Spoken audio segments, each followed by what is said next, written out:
Yo, what's good, my nephews and nieces? This is your favorite uncle, Uncle Demi, and today I have another special banger for you, right? Today we're going to talk about what a lot of people haven't been talking about. But before we get into the video, make sure you drop a like, subscribe, as like the video, push the video to the recommended, and of course subscribe and put your note again for my daily uploads. Without further ado, let's hop straight into the video. Okay, so just take a look here at the screen. This is perfect timing, all right?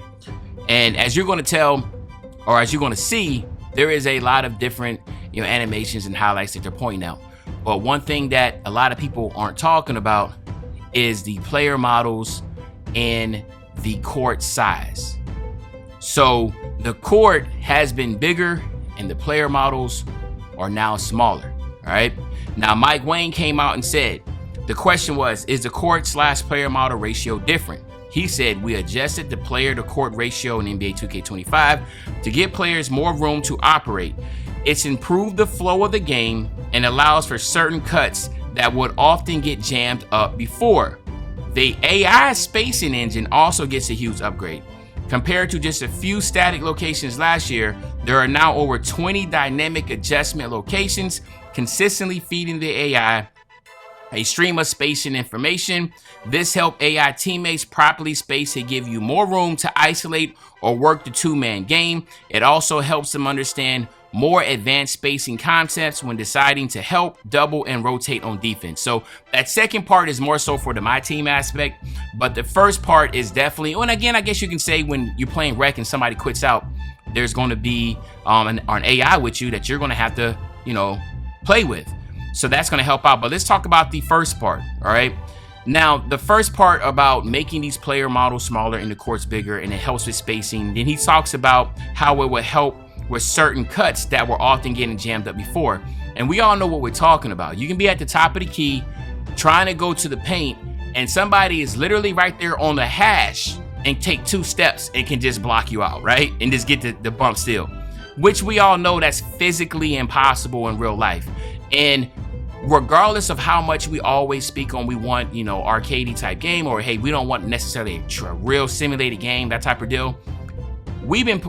I know I've been pushing for bigger courts for the longest, and I'm not sure why it became so prevalent or just so obvious the past couple 2Ks.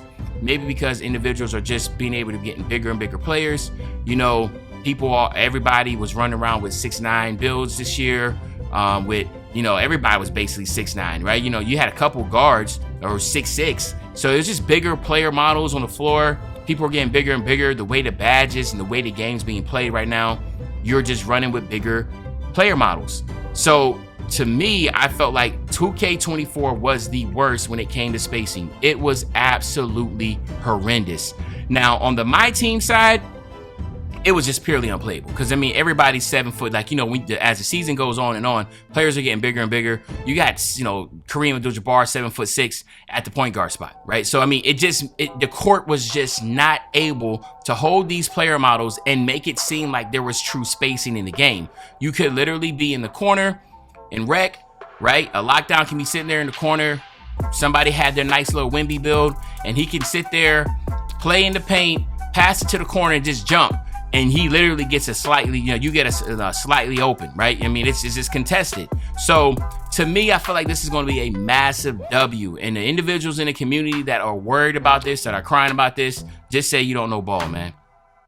Just say you don't know ball, because there's no way, shape, or form you're going to tell me I'm at the top of the key and I'm trying to dribble to the left elbow of the paint, and my man's is sitting there on the left hash and can literally take 2 steps and just block me off or cut me off or be able to get a steal. You want to have that true spacing, and you shouldn't have to be playing on the hashes. Just let this resonate in real quick.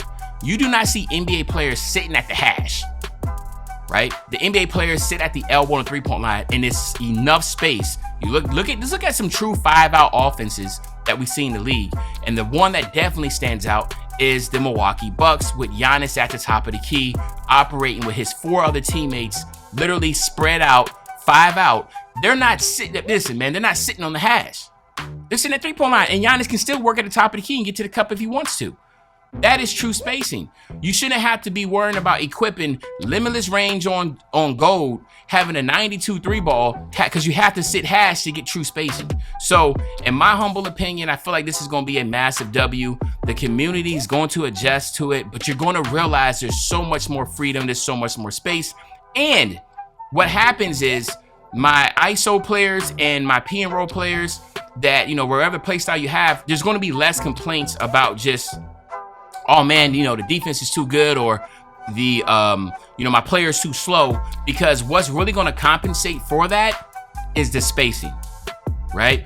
Because and I'm speaking for myself as, running with that you see on the video right now, that's my high flyer build. But when I was running a lot in the park, my high flyer build, I was always in a situation to where I was like, dude, I really needed more space. But now I don't have to worry about that. Just look at his gameplay. If you look at his gameplay up here right now, you can see already, right? Me sitting there shooting at 3, but right there at the hash, my guy's 3-point line, the other guy's on the elbow. You can see there's no really true way I could go left or right. I literally, if I was to go left or right, someone's going to just be able to close off and get me. Now with the courts the way they are, you're not going to have that. You're not going to have that. If you're sitting on 3-point on the elbow and I'm at the top of the key and I get by my defender, you're not able to get there in time. That's going to be perfect because that's realistic. And then the dribblers, the ISO dribblers, or just dribblers in general, even if they feel like the dribbling is not the best, or they feel like, the dribbling is sluggish, they're going to be able to get to the cup and get more open shots just because the court is true. It's a true, let me phrase it. I don't know if it's a true one-to-one model of how it is in real life. I don't know, right? I got to wait until I put my hands on the game. But if it's a true one-to-one model, I'm going to be happy. Listen, y'all don't understand how much advocating I've done behind the scenes to get bigger courts. I've always complained about it. Y'all see me on Twitter complaining about it. Y'all seen me I had done YouTube videos complaining about the spacing of the court.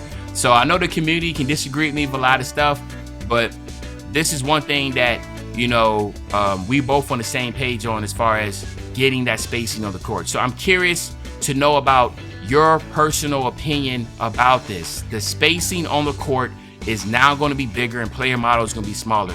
Are you a fan of it?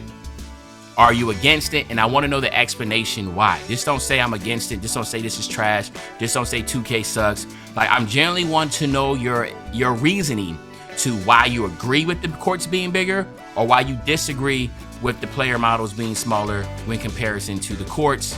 I'm really curious about that because in my humble opinion, I feel like this is going to be game changing. It's going to open up a lot of different ways of not necessarily playing the game, but just a lot of different ways of how you're going to have to play defensively and offensively, because offensively now you don't have to run a true 5 out. You see what I'm saying? You can run some other type of offenses because you don't have to worry about the spacing. And I think that's what a lot of people is not necessarily focusing on. You do not have to just necessarily play 5 out now. You can run other types of offenses, okay? But other than that, it's your favorite old head, Uncle Demi. I'll be back really, really soon with the banger, man. When I say back soon with the banger, you know exactly what I'm talking about. I'm talking about tomorrow, man. I'm out.